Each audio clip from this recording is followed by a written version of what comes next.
So guys, mag-start po tayo. Ang first tip po natin sa ating moving cleaning guys ay ang inuuna ko talaga sa paglilinis ay yung kitchen. So kitchen po talaga tayo.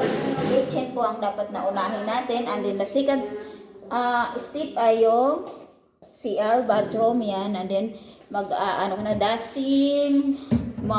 dusting, vacuum and mop. Yun. So, yun guys. Dito tayo magsisimula sa ating... So, kailangan po natin magsuot tayo ng gloves. Pinaka-importante po talaga sa lahat guys ang pagsusuot ng gloves pag nag-work tayo. Huwag natin kalimutan. Nice punch. Yan guys. Yung ano tawag nito? Hi guys. First tip po natin dahil moving out cleaning, abutin nyo lahat yun guys hanggang dito.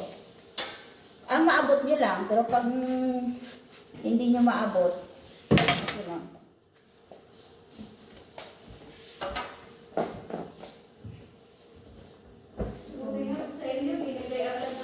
Nagla-live ako ha.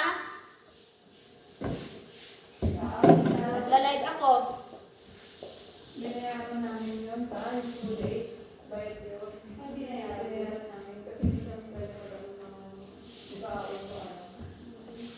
Kaya bayad yun. Kaya kailangan guys, dahan-dahan lang kayo guys. Yung maabot nyo lang para hindi kayo ma-aksidente.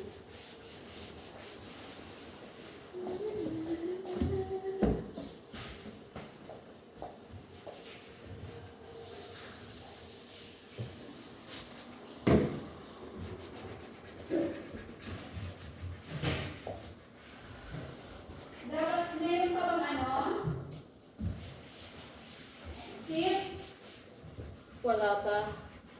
Ay, ano yan? Toilet?